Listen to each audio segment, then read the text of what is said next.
Simulasi tsunami ini merupakan satu exercise lah yang kita harapkan bahawa dengan adanya exercise ini, kefahaman dan juga kesedaran bagi semua masyarakat dalam usaha-usaha untuk menyelamatkan diri apabila berlaku sesuatu insiden bencana, khususnya dalam konteks kita hari ini adalah konteks tsunami.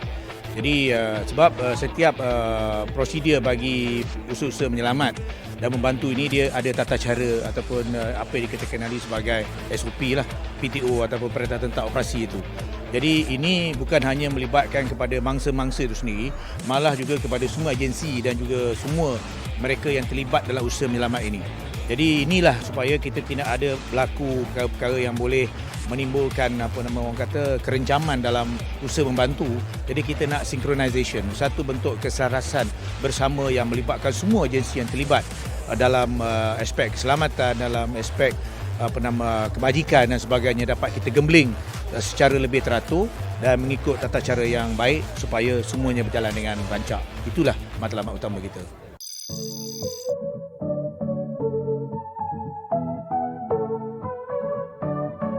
Seawave vibrasinya kurang tepat ya.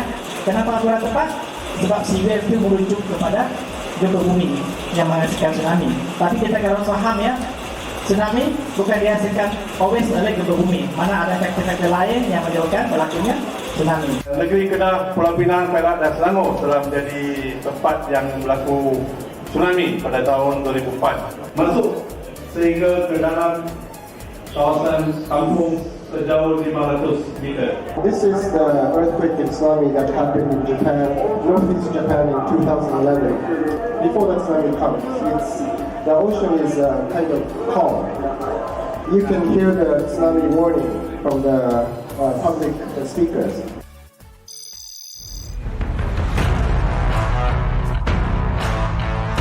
Macam banjir besar baru ni 2014-2015 tu, kita beranggapan apabila dengar banyak teori-teori mengatakan bahawa ini 40 tahun sekali, so kita ambil mudah tak pernah ada berlaku. Jadi 40 tahun sekali, aku kan 60, 100 tahun tak mungkin akan hidup, itu aku tinggi aku. Jadi dalam yang ni, kalau kita ikut dalam MK20 ni, dia secara general lah, kenal dengan PKOB. Kalau tuan-tuan dan perempuan tengok dalam ni, apa itu PKOB, ada dalam ni, tapi secara general. Tapi dalam SOP, kita ada 7 SOP. Tuan-tuan akan melibatkan diri dalam evakuasi dan juga menyelamatkan mangsa. Menyelamatkan mangsa simple saja kita buat, kita tak buat yang hardcore-nya. Kita tetapi ada perawatan. Kena buat perawatan lagi kan, sebab dimaklumkan. Dan juga ada mangsa yang mati. So DBI kena buatlah disaster victim identification, nanti polis akan bekerjasama dengan pihak hospital macam mana nak buat. Yang akan dibahagikan nanti kepada beberapa tempat, 5 tempat, 6 tempat sebenarnya. Dan tugas kita yang utama adalah untuk memerhati dan selepas itu mencadangkan penambahbaikan.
Alright, Siti Zaleha, Naima, Bahaya, okay, Syahir, alright, Cikgu Rashidah, alright, Cikgu Mahani, Okey.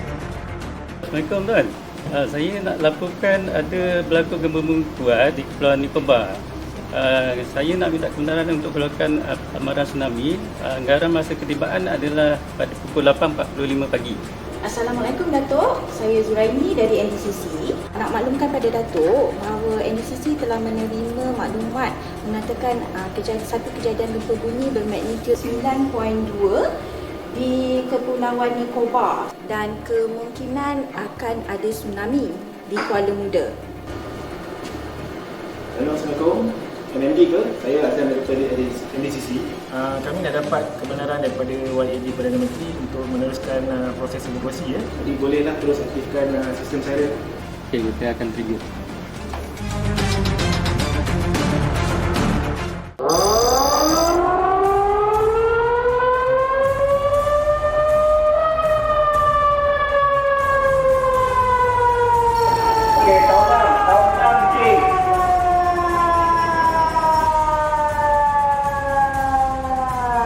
Amaran tsunami, pindah ke tempat selamat dengan serta-merta. Amaran tsunami, pindah ke tempat selamat dengan serta-merta. Tsunami warning, evacuate immediately to a safe location. Tsunami warning, evacuate immediately to a safe location. Pindah ke tempat selamat dengan serta-merta. Tsunami warning, evacuate immediately to a safe location. Tsunami warning, evacuate immediately to a safe location. Pindah ke tempat selamat dengan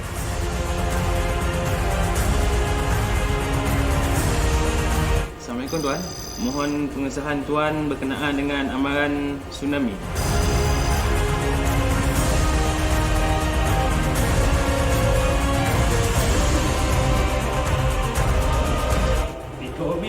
PKOB daripada Kuala Muda, panggilan daripada NDCC apa? NDCC dari PKOB Kuala Muda. So malam NDCC PKOB Kuala Muda telah diaktifkan pada jam 8.30 pagi, telah dinasihatkan oleh Komandan Operasi iaitu Ketua Polis Daerah. Pihak Komandan Operasi Polis telah membuka dan memaklumkan pada kita.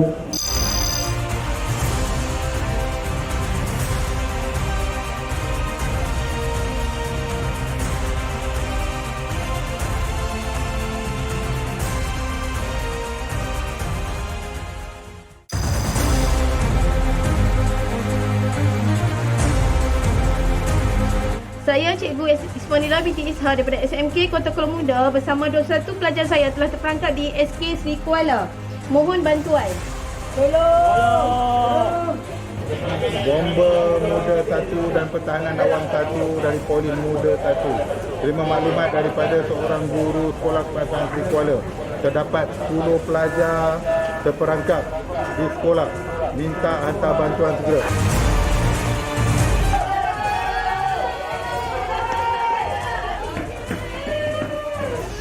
Buka ada tak? Buka ada, jom. Boleh bagi lah? Boleh Pak. Berapa orang? 1, 2, 3.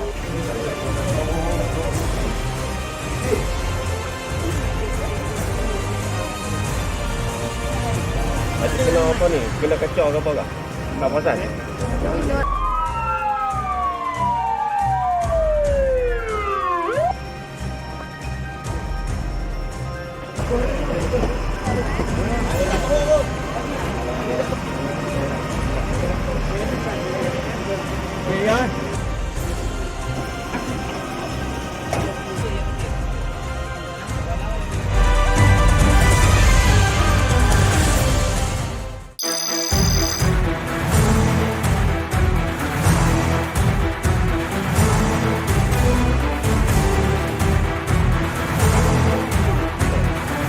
Batu 01 lapor sampai tempat kejadian terdapat 3 orang mangsa yang terlibat, 2 perempuan 1 lelaki. 1 perempuan mengandung 9 bulan tidak boleh berjalan. Mohon bantuan ambulan bagaimana Tuan Helmi terima.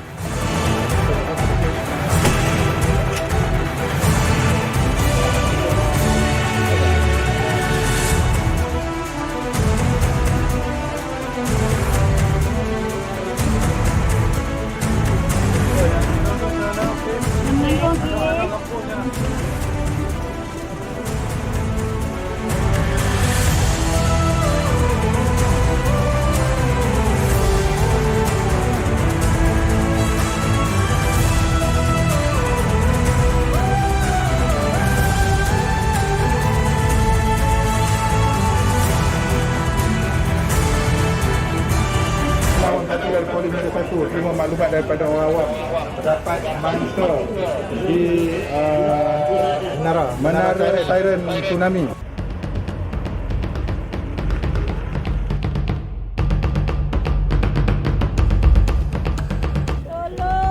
Tolonglah saya, Cik. Sakit. Aduh.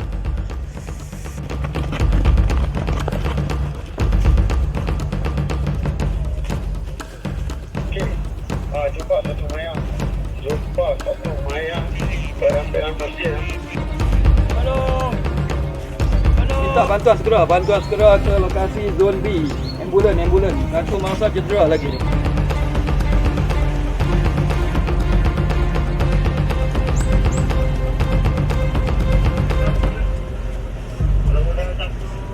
Kita jumpa lagi satu lagi mangsa. Tolong, Cik.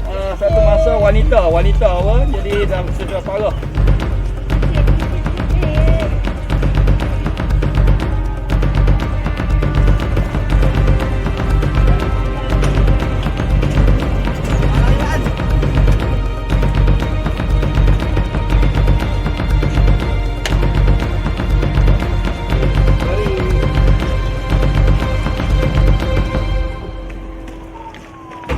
Ada satu lagi mangsa juga kita jumpa dalam pekarangan masjid. Oh.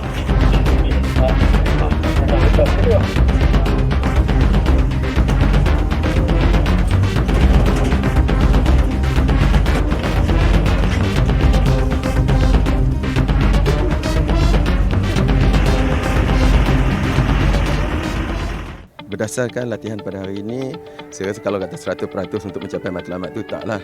Tapi kalau kata 90% tu saya rasa tercapai sebab pelajar-pelajar daripada zero, ya, pelajar sekarang ini dah mula didedahkan kepada persiapan sekiranya berlaku bencana yang kita tak jangka bila-bila masa akan berlaku. Peranan Jabatan Bomba pertama sekali adalah kita sebagai Timbalan Komander kepada pengomander, iaitu Polis Diraja Malaysia sebagai komander dan kita Timbalan Komander. Dan anggota bomba kita ni dalam tugas-tugas search and rescue, anggota kita bertugas sebagai pegawai pasukan menyelamat lah. Jadi pasukan anggota-anggota kita ni dikerahkan di tempat-tempat yang mana keperluan untuk kita menyelamat dan mengeluarkan mangsa-mangsa di tempat kejadian lah. As you can see from the drill that we have this morning, secondary and also primary school students, they have basically learned about how they should react when the tsunami happens. This actually is very important in terms of creating awareness and creating capacity building for them, as well as the teachers and also as well as the people in this area. MET sebenarnya adalah sebuah institusi yang bertanggungjawab dalam mengeluarkan maklumat gempa bumi dan amaran tsunami. Amaran-amaran seperti cuaca buruk, gempa bumi, tsunami, ya, itu adalah tanggungjawab Jabatan Meteorologi, dan Jabatan Meteorologi adalah institusi yang diiktiraf oleh Badan Antarabangsa.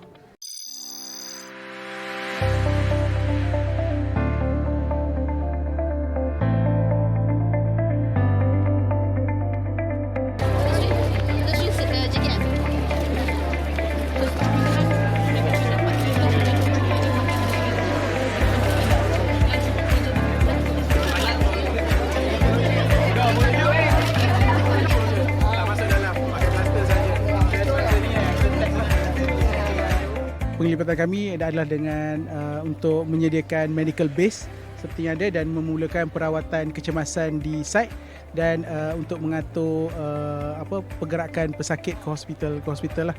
Pencapaian tercapai, ya.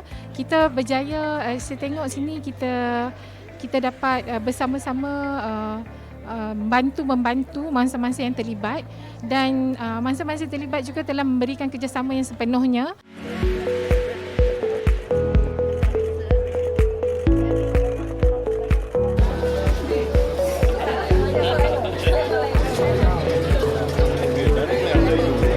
Jadi peranan kami sebagaimana dalam arahan MKN 20, 18 dan 1, khususnya 20, kami membantu menyokong jabatan, agensi-agensi kerajaan dan lain-lain NGO, khususnya Jabatan Kepentingan Masyarakat untuk memberikan pelbagai program aktiviti di pusat-pusat pemindahan. Tim rescue bencana ni ditubuhkan untuk membantu atau menolong orang awam keluar daripada kawasan-kawasan yang diancam bencana. Dijadikan satu-satu NGO ini untuk membantu jabatan kerajaan seperti Bomba, APM, Marine Police, PDRM dan juga kalau ada APNM yang berada di kawasan-kawasan bencana ni. Saya memang berasal daripada sini. Saya mewakili APM Kuala Muda dan menjadi mangsa keadaan tsunami yang berlaku ketika dulu sebagai contoh je lah.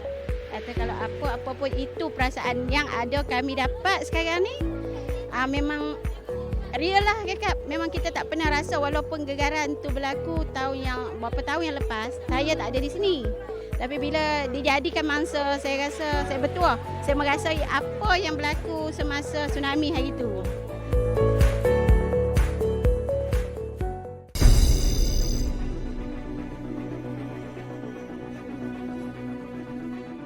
Pengembangan sumber tenaga manusia. Apabila kita berada di sini, lupakan pangkat, Brigadier General, ACP, DCP, kemudian yang lain-lain tu, Lieutenant Commander apa semua, pegawai grade 52, pengarah, justasi. Sebab kita berada di sini adalah kita berkaitan dengan nyawa. Di dalam pengurusan bencana ni memang ada bakat. Itulah struktur yang ada untuk komand.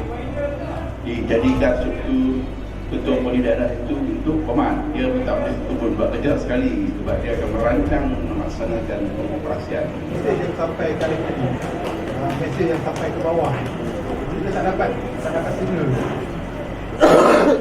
Lebih kurang jam 8.40 baru saya dihubungi oleh community. Mesej dihantar melalui fax.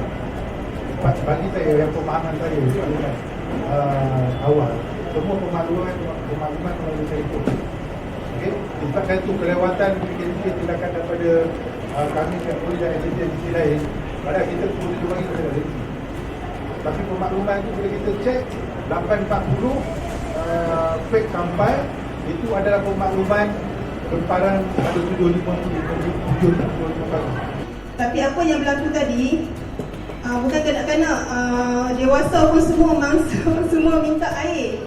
Dia tak minta makanan, air, semua minta air dan kami sendiri pun memang petugas pun memang tak ada air, jadi agak menyedihlah. Saya takut peminat tidak perasan dari psychosocial first aid tadi daripada pejabat kesihatan daerah Kuala Muda dan juga daripada Pusat Adil selama 10 orang. So jadi ini macam first exposure for us. Jadi macam benda ni saya setuju lah, macam kita tak plan daripada awal. Jadi kita tak dapat gambaran sebenarnya macam mana keadaan tu. Jadi that's why yang kita kata tak apa kita buat 10 orang pun macam mana. Kalau saya tahu macam ni, saya boleh activate ramai lagi saya punya psychosocial first aid yang akan datang. First kali kita kena selaraskan masa. Patutnya masa kita kena ikut NDCC. Tepat masa sekarang contohnya 1.35. Semua jam yang ada di agensi semua 1.35. Tadi kalau tuan-tuan tengok jam saya 1.35, masing-masing mungkin ada yang lebih, ada yang kurang. Kita punya perbincangan, kita punya kerjasama di antara jabatan PKOB itu berjalan lancar. Cuma mungkin ada miscommunication sedikit sebanyaklah dengan antara PKOB dan PKTK sikit macam tuan makikan. Dan itulah masa walaupun simulasi. So program-program seperti ini kita perlukan untuk NGO sendiri. Kita selalu bercakap, agensi tidak ada kerjasama, masing-masing buat kerja sendiri. Tetapi di kalangan NGO sendiri pun, selama ini kita menghadapi masalah yang sama. Macam program tadi, banjir di Kelantan, orang ni bunyi viral bawa dapur, semua orang bawa dapur. Semua NGO datang, cuci rumah, semua orang datang nak cuci rumah. Sebenarnya ada benda-benda lain yang tak pergi cover. Tapi alhamdulillah dengan adanya sekarang ni Rakan Akma yang ada, atau usaha Akma sekarang ni, saya rasa kita dah setahun, 2 tahun Rakan Akma. Kita dah wujud, hampir 2 tahun. So saya rasa program kita simulasi pada kali ni is a one step lah. Kita dah rasa inilah program kita perlu ada untuk NGO. Kita mikir everyday macam mana nak improve kan the system, macam mana nak improve supaya orang kita we want to save one life. Macam di overseas, radio amatur adalah satu medium yang sangat membantu bencana. I think Benda yang sama ada di Malaysia ni. maybe tak, kalau saya boleh cadang tak pada Peranan Mak, maybe we have to rethink balik kita punya standard red zone, yellow zone dan green zone tu punya pelaksanaan. Biar berkurang daripada berlatih. Berlatih lebih betul daripada biar kurang tu. Kurang ni kalau mati-mati. Daripada berlatih ni yang tu lagi kuat. Lepas tu dia pegang presiden. Biar bermandi peluh. Jangan bermandi darah. Maknanya latihan ni buat tu. Lepas tu dia terus, dia tak boleh main-main macam tu. Lepas tu dia kata biarlah dia nak berlatih. Kalau berlatih ni yang tu lagi tu. Jadi mungkin kita boleh buat, kita rangka apa tindakan yang boleh kita sama-sama buat, NGO, NADMA, pihak universiti dalam jangka masa pendek. Jadi kita tak tinggallah penduduk kampung lepas 3 tahun baru kita datang balik contoh. Jadi mungkin kita boleh rangka setahun jangka masa pendek, 1 tahun hingga 3 tahun jangka masa sederhana, 5 tahun daripada sekarang untuk dapatkan memuncak ombak sebagai contoh lah. Itu mungkin boleh pihak agensi kerajaan main peranan lah.